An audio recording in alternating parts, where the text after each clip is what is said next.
Hello and welcome into another episode of Locked on Wolves. Today on the show, we're going to talk about ESPN's preseason award predictions. Guess what?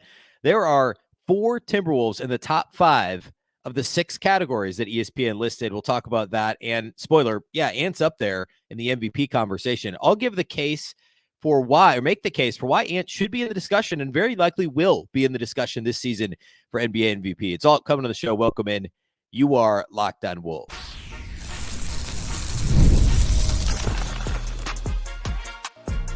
You are Locked On Timberwolves, your daily Minnesota Timberwolves podcast. Part of the Locked On Podcast Network, your team every day. Hello and welcome to the Locked On Wolves podcast, part of the Locked On Podcast Network, your team every day. My name is Ben Beecken. I'm the host of Locked On Wolves. Today's episode is brought to us by FanDuel. Now through September 22nd, it's about a month from now, all FanDuel customers can bet $5 and get a 3-week free trial of NFL Sunday Ticket from YouTube and YouTube TV. Visit FanDuel.com/lockedon to get started. Wednesday, everybody, happy day. Hope you're having a great week so far. Today here on the show, we're going to talk about ESPN's preseason predictions, awards predictions, and there's a heavy Timberwolves presence, as you might guess, from one of the league's final 4 teams, actually final 3 teams playing last season. So I want to kind of dissect that a bit and spend a bit more time on the Ant MVP discussion, which goes back to a conversation I had on last week's Locked On Fantasy Basketball episode with Josh Lloyd related to Ant's. It was one of my bold predictions, or I guess my bold prediction on the show last week. I'll talk a bit more about that later. But I want to start with these NBA. Well, actually, yeah, we'll start with the overall predictions. We'll get into Ant here in a moment. So all that's upcoming. A big thank you off the top for making Locked On Wolves your first listen every single day. Of course, this show is free and available everywhere. That includes YouTube, as well as all of your favorite audio platforms. Wherever you like to listen to podcasts, you can find Locked On Wolves. You could also watch on the Locked On Sports Minnesota app on both Roku and Amazon Fire TV. All right. So ESPN puts out these preseason predictions, and I mean, it's that time of year where we're a little under a month away from teams starting to report for media day, for training camp. We're about 5 to 6 weeks away from preseason kicking off. So teams are mostly set. Like, we get the rare August trade every now and again, but we pretty much know what every team looks like. So I'm getting close to getting into my prediction mode, where I'll give you like a bunch of like player-specific Timberwolves predictions, but also league-wide predictions. We'll do some over/under win totals. All that good stuff is coming up soon. But at ESPN, they've put out this, I don't know, the top 6 awards that people care the most about that the NBA issues every season. Their predictions for who's going to win those awards. Their summer forecast panel is made up of, this is reading from ESPN Insider Story, a group of NBA experts that includes reporters, editors, and analysts to rank their top 3 choices for the NBA's 6 major awards. First place votes receive 5 points, second place receives 3, and third place receives 1. So they're only getting to rank 3, which means you get a wide kind of swath of answers. It's not like you're getting a 1 through 10 or anything crazy like that. Also notable, these are not team personnel voting. Okay, so this isn't executives, this isn't GMs, it's not coaches, which scouts, which occasionally we'll see in these different ESPN votes. But that's okay for this, because who actually votes on the awards? It's the media, right? Which is how you get some of the crazy results that we always see. So this is actually a pretty representative sample. I will say, before we get into this, there is a clear, it doesn't say when the voting was conducted, but I mean, the Olympics have been done now for a couple of weeks. So I'm going to bet that it's been since the Olympics, or maybe during the Olympics. I'm going to bet that the Olympics influenced these a little bit, and I'll touch on that here again in a moment. So I'm going to go in order, and then we're going to come back to the NBA MVP one a little bit later in the show. But I want to hit all the awards first, and then we'll come back to the Anthony Edwards conversation, because we'll talk more about it in a second. So I'm going to skip over that one first. We'll come back to it. So who will win NBA Rookie of the Year? Yes, Rob Dillingham received votes for this, and he made it into the top 5, which maybe shouldn't be surprising because there's a lottery pick on a good team that's going to get a lot of opportunity. But a lot of times the Rookie of the Year isn't on a good team because more often than not. Of course, the worst teams get the highest picks, therefore are drafting the players most NBA ready, or at least with the most upside, the most buzz, etc., which all lends itself to rookie of the year voting. So it shouldn't be surprising that Rob Dillingham's on this list. But I was a little surprised that he was ahead of, the other guys that were ahead of him, right? Sarr and the Hawks draftee.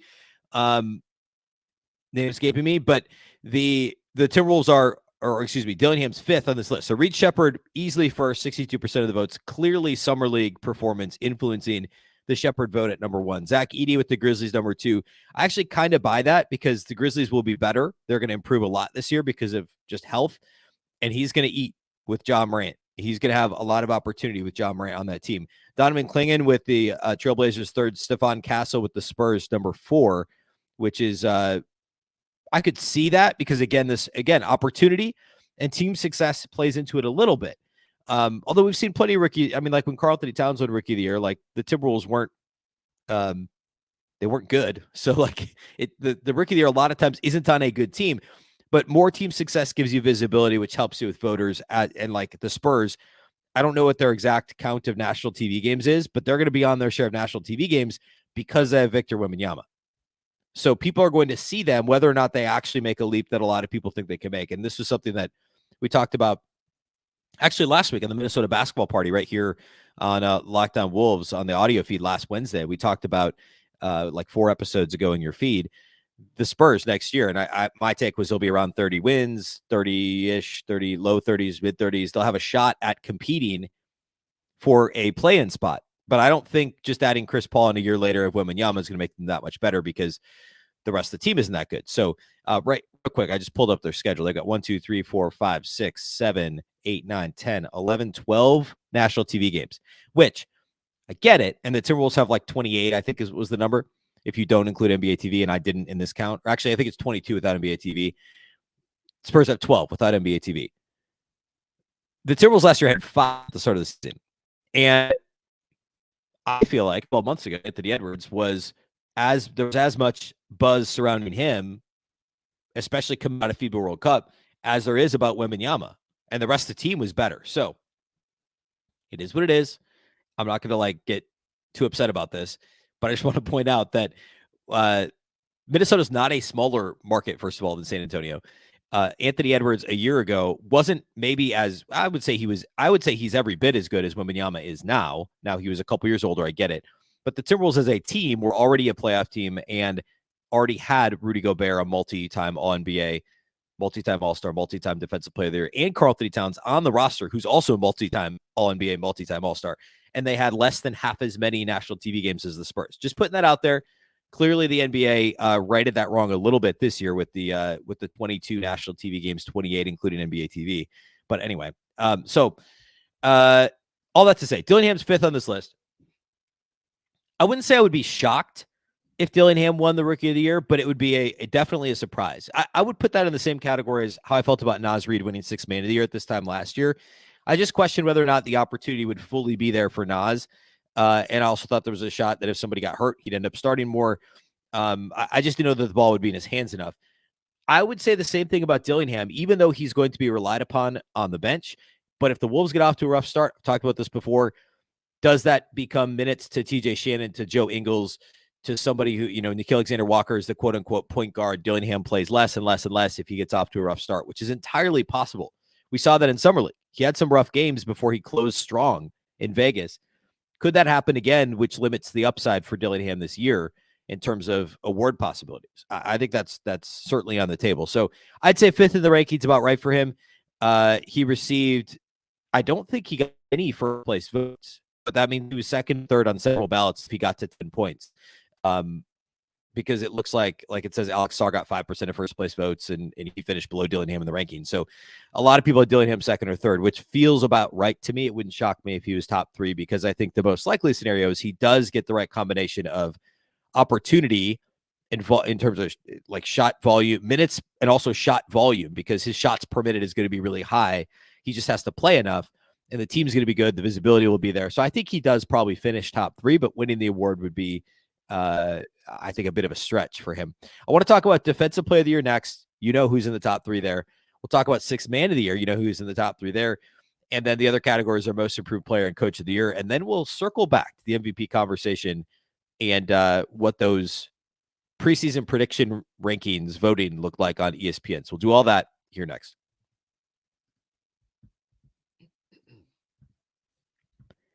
Today's episode of Locked On Wolves is brought to us by our friends at eBay Motors. Passion, drive, and patience, the formula for winning championships, is also what keeps your ride or die alive. eBay Motors has everything you need to maintain your vehicle and level it up to peak performance. Superchargers, roof racks, exhaust kits, LED headlights, and more. Whether you're into speed, power, or style, eBay Motors has you covered. With over 122 million parts for your number one ride or die, you'll always find exactly what you're looking for. And with eBay Guaranteed Fit, your part is guaranteed to fit your ride every time or your money back. Because with eBay Motors, you're burning rubber, not cash. With all the parts you need at the prices you want, it's easy to make your car the MVP and bring home huge wins. Keep your ride or die alive at ebaymotors.com. Eligible items only. Exclusions apply. eBay Guaranteed Fit only available to U.S. customers.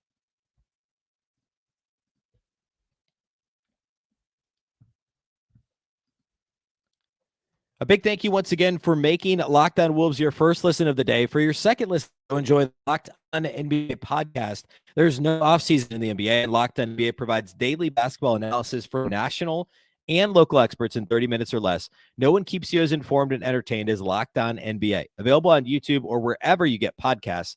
Part of the Locked On Podcast Network, your team every day. Okay, let's get back into the awards thing. So we talked about Rookie of the Year. Next up on the list is Defensive Player of the Year. This one didn't surprise me at all. I actually don't want to spend a lot of time on it because we know Rudy's won, 4 times, which is, I think, tied for the most in NBA history. And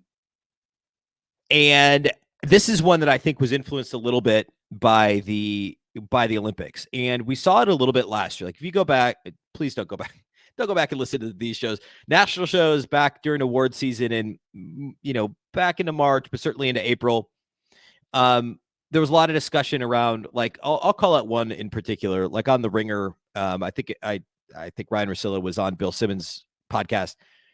And I believe one of them actually did vote for Wembanyama, or said that they would vote for Wembanyama and made the case for him over Gobert. I think it was Simmons.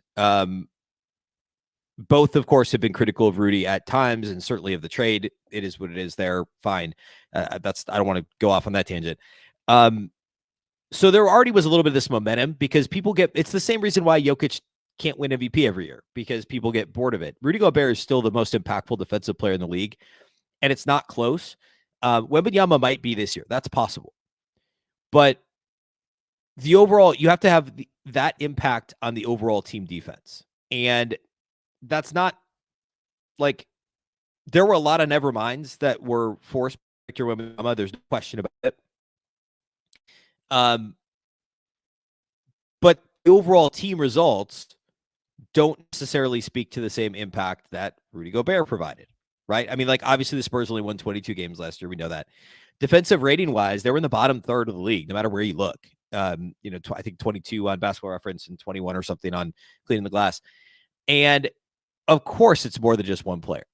And the Wolves have Jaden McDaniels, who is second team all defense. They have Anthony Edwards, who received votes for all defensive team. But it's more than just, like, Rudy's impact is undeniable. Remember, the Timberwolves went from a poor defensive team. I mean, I'll look at the ranking right now. I mean, last year, obviously, they were first by far. They were top 10 the year prior. The year before that, they were, they rose 3 or 4 spots in the league rankings just by adding Rudy Gobert. And then last year, they became the number 1 team by far. So, like, no matter how you slice it and dice it, Rudy Gobert was still the most impactful player. There's a reason he's won it 4 times. I don't think he'll win it again this year, unless, I'm assuming relative health for everybody involved in this conversation. I don't think he'll win it again because I think people are bored of him winning it. He only received 5% of the first place votes in this year's ESPN voting for Defensive Player of the Year. Wembanyama received 67%. Okay. Bam Adebayo had the second highest first place vote share. It's still only 14%. But still, Rudy, Mikal Bridges, Drew Holiday, and Joel Embiid each received 5% of the first place votes. Wembanyama received 67% of the first place votes. Rudy still finished second in the voting with 29 overall points, which means he got the most second and third place votes of anybody. Bam was 3 points behind. He's third place, 26 overall points, and then a big drop off to Anthony with 14 points. I think that top three makes sense. Wembanyama, Gobert, Bam. And it probably ends up, I could see it ending up in that order for sure. I could even see Gobert finishing third.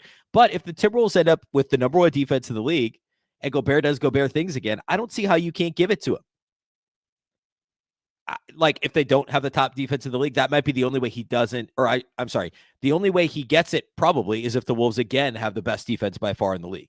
And then maybe more focus is placed on McDaniels and Ant or whatever, and people find another way to denigrate what Rudy provides. But I wasn't surprised by seeing this. I don't want to spend any more time on it. We'll see how this plays out. And I'll get on a soapbox for Rudy multiple times this year if I have to, because I think I don't know. I think the playoffs, the one-on-one against Jokic and the Wembanyama's impact in the Olympics over Rudy, playing over Rudy consistently, and not with Rudy, but over Rudy, it played into this. I just think it had to. But turns out there's no shame in the best player in the world beating you one-on-one and you having such a great impact off the ball that you've driven your team's success to the biggest gap in 30 years between the league's best defense and second best defense over the course of the season. That's Rudy Gobert. That's the Gobert impact. All right. Sixth man of the year. Naz Reid, of course, won the award this year. He finished third in voting. Malik Monk got second in voting for sixth man of the year to Naz this year for whatever reason. Kings fans. Actually, I'm recording with Matt George of Lockdown Kings. I'm going to do a segment on Jordan McLaughlin over on his show. And then we're going to talk together about Wolves Kings matchup. And they play the second game of the year, Kings opener, Kings home opener, and then also just the Western Conference stuff. I'm going to play some of that conversation on Friday's show. Maybe I'll ask him about the Malik Monk thing. But anyway, he finished second this year at sixth man of the year voting. In this voting on ESPN's preseason panel has Malik Monk number one, tied for first actually, with Alex Caruso, the OKC Thunder, as potential sixth man of the year award winner. Naz Reid's not even mentioned in the little write-up in ESPN, other than that he won it last year. But Naz was a clear third in the voting. So Monk and Caruso tied. They each got 38 points in the voting. Naz Reid got 29 points, but all three of them split the first place votes at 19%. I don't know how many times there's been a repeat six man of the year, or at least back-to-back six man of the year. I know like Jamal Crawford won it multiple times. There's a couple guys that have, but I don't know how many guys have won it back-to-back seasons. It might only be Jamal Crawford. I'm not even 100% sure he did it. So I get not voting for Naz, same reason not voting for Rudy for defensive player of the year. But I don't know why we think that just because Monk almost won it last year, he wins it this year. It seems weird to me, but Naz in the top three again. So Monk, Caruso tied, then Naz. Jaime Jaquez Jr. of the Heat is 4. TJ McConnell of the Pacers 5th. Each of those guys getting 10% of the first place votes. Also getting 10% of the first place votes is Bobby Portis of the Bucks at 6. Going down the list, Russell Westbrook got 7 points. Bogdan Bogdanovic, 7 points. Jose Alvarado got a first place vote. He's tied for 8th. Norman Powell tied for 8th with a first place vote. Josh Hart with the Knicks also got a first place vote. I don't know. We're off the rails here with this one. I get it's a wider swath of the bench, or I guess the roster population that you could consider here. But anyway. All right, most improved player, no Timberwolves listed at all, including under the others receiving votes, just for what it's worth. Tied for first in the voting was Wembanyama and Jalen Williams of the Thunder. Wembanyama, Cody White, and Cade Cunningham each got 14% of the first place vote. Jalen Williams only got 10%, but he got a bunch of second and third place votes. So they're tied for first. Kobe White, Cade Cunningham, third and fourth, respectively, and Cam Thomas of the Nets, 5th in terms of most improved player season voting. Coach of the year, real quick on this one. I was absolutely shocked to see that Chris Finch did not make the top 10.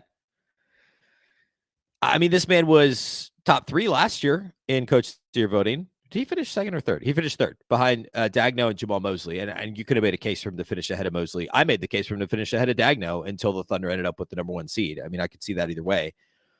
So for him to go from third to out of the top 10, I mean, the only logic there to me is,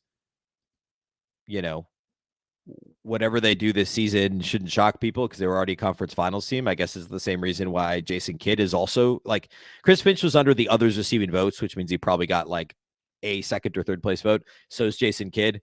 Let's see. But Joe Mazzulla, like those guys won the championship last year and he's third in this preseason poll. And it could be because if they go back to back, then he's got a good shot. Well, I guess the voting's based on the regular season. So I guess if they have another 60 win season and he wins it, like he wasn't in the top 3 last year after a 60 win season, 60 plus win season. So I don't know.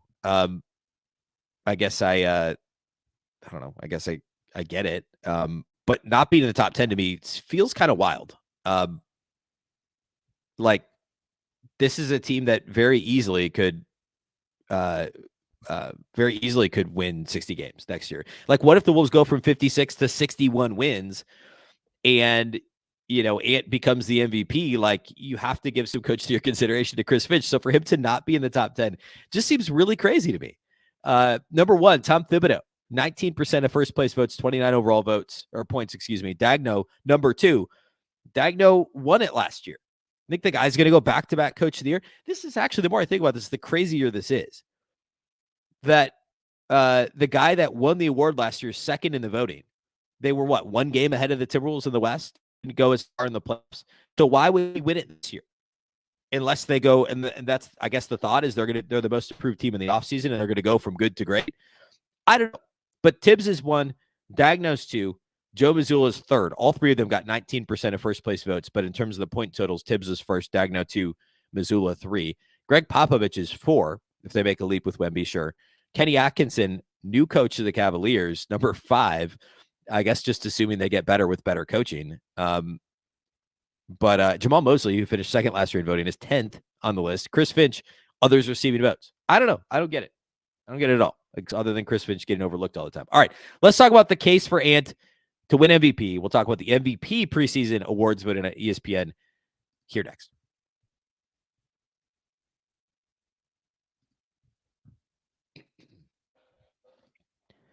Today's episode of Locked On Wolves is brought to us by our title sponsors over at FanDuel. You've heard us talk a lot about FanDuel here at Locked On Wolves. It's because it's America's #1 sportsbook. Well, we have something a little different for you. Now through September 22nd, which is a month away, all FanDuel customers can bet $5, just $5, and get a free 3-week trial of NFL Sunday Ticket from YouTube and YouTube TV. Then with a YouTube TV base plan, you'll be able to watch every regular season Sunday afternoon out-of-market game. All you need is a Google account and a current form of payment, and you can cancel at any time. Again, just a $5 bet. Okay? $5 bet. That's it. $5 for the next month, anytime in the next month. And NFL season starts, what? A week from Thursday, I guess? Or 2 weeks from Thursday is the first regular season game. Anytime now through September 22nd, a $5 bet, you get a free 3-week trial of NFL Sunday Ticket from YouTube and YouTube TV. All you need is a Google account, a current form of payment. You can cancel anytime. Just visit FanDuel.com/lockedon to download America's #1 sportsbook.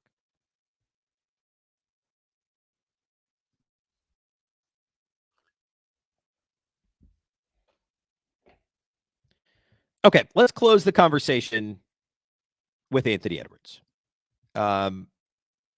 The first award vote, or first preseason, whatever, prediction award vote that's on this ESPN list is MVP. And I think it's kind of fascinating where we ended up here. Luka is #1 in the voting, and it's not close. 61 points. The next closest is Jokic with 40. Remember, 5 points for a first place vote, 3 for a second place vote, and 1 for a third place vote. Luka got 48% of first place votes. That's really crazy to me that he got essentially half of the first place votes for MVP for next year. Jokic had 40 points, 10% of the first place votes. SGA, 37 points, only 24, or I should say up to 24% of the first place votes. Ant is 4th in the voting, 15 points, 5% of the first place votes. Giannis is 5th, also 5% first place votes. Embiid, 6th, Tatum, 7th. They each got a first place vote as well. I buy Luka as I buy him as the favorite, but I can't believe it wasn't closer. I would have voted for SGA. If I'm sitting here right now and somebody says, who you think is most likely to, and I should have pulled up the FanDuel odds, who's most likely to win the MVP this year, I would say SGA, because the narrative is all around the Thunder. Dude was top 3 in MVP voting last year. I think he's got a great shot. But the other thing is, like, the top 4 guys here are all in the Western Conference. And West teams are going to be suppressed. Their win totals are going to be suppressed because the West is so difficult. I think it's unlikely Jokic wins it again. I get why those 3 guys are ahead. I do. I'm a little surprised that Jokic is actually that high, just because, is he really going to win it again? But Luke having that big of a gap over Jokic is kind of crazy, and SGA being 3rd is crazy to me. The reason, so my bold prediction, I went on Locked On Fantasy Basketball last week. I think the episode posted late Thursday, early Friday last week on YouTube with Locked On Fantasy Basketball, Josh Lloyd. He asked me to submit to him my biggest bold prediction for the Timberwolves this year. My bold prediction was that Anthony Edwards would finish top 2 in MVP voting. I wasn't quite bold enough to say he'd win it. I'm also a realist. So even when being bold, I don't know. I don't want this to turn into the NFL Network Sunday morning, whatever show that is, where they make ridiculous predictions that nobody ever says whether or not they're right on, because it's like, this guy will get 275 yards rushing and 2 touchdowns. Like, nobody, it's crazy. I don't want to do that. I'm not saying that Ant winning MVP would be the equivalent of that, but like, I want to keep this based in reality. And I think there's a legit shot he finishes top 2 in MVP voting. Now, to be clear, like, he got votes this year, at least in terms of the ranking. He finished, technically, he finished 7th in MVP voting. He got a 2nd place vote, and a 3rd place vote, and a 4th place vote, and 3 5th place votes this year. So he finished 7th in MVP voting. For what it's worth, Jokic won easily. SGA was 2nd. Luka was 3rd. So it's the same top 3. But for whatever reason, people think like, oh, okay, the Mavs went to the finals last year, so of course Luka is going to win it this year. Weird to me. Giannis was 4th in the voting. Jalen Brunson was 5th. And in terms of the ESPN voting, Brunson wasn't even on here. And I know the Knicks have they made moves. They're a little bit like, there won't be a surprise factor there with Brunson, and maybe there's certainly a lid on what he can do. That sounds bad, but there is a limit. I don't know. I don't know why he's not in the top 10. Like, Kevin Durant got a vote, for goodness sake, on this list. It's like Embiid 7, Anthony Davis 8, Ja Morant 9 with 2 points, Kevin Durant 10th with 1 point, which means somebody gave a 3rd place vote. Which that's not going to happen. Like, unless the Suns win the West, and he's that much better than Devin Booker and other Suns star players, then like, I don't know what we're doing. I mean, he's obviously going to be better than Bradley Beal. But anyway, I digress. The case for Ant to win MVP is pretty simple. He was really good last year, turns out, and he was 22. We know the narrative, the story about what Ant did over the summer. We know the Olympic stuff. Like, people just assume, hey, he's going to be much better. But the biggest thing for me is the volume is not going anywhere. He's going to get as much or more in terms of scoring opportunities, as many or more scoring opportunities. He's going to be 23, so still not even nearly to the prime of his career, but coming into his athletic prime. We've seen him be a better decision maker. We saw the playmaking improve last year. The field goal percentage actually went up slightly overall, as did the 2-point percentage last season. The free throw shooting, he attempted more than 1 free throw more per game and shot it at 8 points better per game. So the scoring volume went up nearly 1.5 points per game. Okay. Minutes went down slightly, but I think that'll stay about the same. He'll be in the mid-30s, 35, 36 minutes a game. The 3-point shooting, he shot it a little bit less and shot it a little bit worse. So here's all I'm saying is, if Ant takes, Josh and I said this on the show last Friday on Locked On Fantasy Basketball, he takes one of those mid-range shots and makes it a 3-pointer a game, or takes 2, makes 1 a shot attempt at the rim and 1 a 3-pointer, that scoring average goes up from 26 a game to 28 a game. It's that simple. He's that good of a, like, the efficiency is there if he makes that tweak to his game. The volume will be there and the team success will be there. Those are the most important things. Is the scoring volume there? Is the team success there? Is he relatively efficient? And as a bonus, can you be a two-way player? And I'm not going to get into a discussion about Nikola Jokic's defense, because I think he's an adequate defender, better than adequate. But Anthony Edwards could be an all-defensive second-team guy this year. He legitimately could if he applies himself. So if you're now also talking about a two-way player and your team wins almost 60 games and you score 27 a game and shoot 38% from 3 on 7 threes a game, like, you're going to win the MVP. It's not that big of a leap. Obviously, health and then team success are the most important things, but the volume's not going anywhere, and I don't think he's going to be worse this year. He may be 2 years away from winning the MVP, but I think he finishes in the top 2. Unless something terrible happens to this team, he's absolutely going to be in the MVP conversation. And we'll spend more time on this as we get closer, because I'll do some predictions. I'll do some season preview stuff for each player, and I'll get into some of the Ant stuff, because like, I feel much more confident now than I did a year ago about those tweaks that Ant needs to make to his game, because he made true progress last year. He got better. There's no question about it. There's a clear path to being a top 2 in the MVP voting player, by the end of the regular season. All right. That's all we got for you today here on the show. A big thank you for making Locked On Wolves your first listen every single day. Of course, you can listen wherever you listen to podcasts. You can also watch on the Locked On Sports Minnesota app on Roku and Amazon Fire TV, and of course on YouTube. The next show in your feed is going to be the Locked On Sports Minnesota basketball party. Myself, Reggie Wilson, the sports anchor at KARE 11, Ron Johnson, the Ron Johnson Show, Jack Borman, formerly of Canis Supus and currently the co-host of the Locked On Wolves podcast with Sam Ekstrom. That will be next in your audio feed. If you're watching on YouTube, it's up now over on the the Locked On Sports Minnesota YouTube channel. So go check it out. And we do that every Wednesday. I'll be back on Friday with another show. We'll put a bow on the week. And we'll be back at you next week with 3 shows as we round out the month of August and get ever closer. The last month without NBA basketball. And honestly, we've been pretty blessed with the Olympics in August, obviously free agency, summer league in July. We've had something every month with the Timberwolves playing into June this year. So anyway, but almost done with August. A big thank you once again for making us your first listen. And of course, Locked On Wolves is part of the Locked On Podcast Network. The Locked On Podcast Network is your local experts on all the biggest stories. Once again, I'm Ben Beecken. This is the Locked On Wolves podcast, and we'll catch you next time.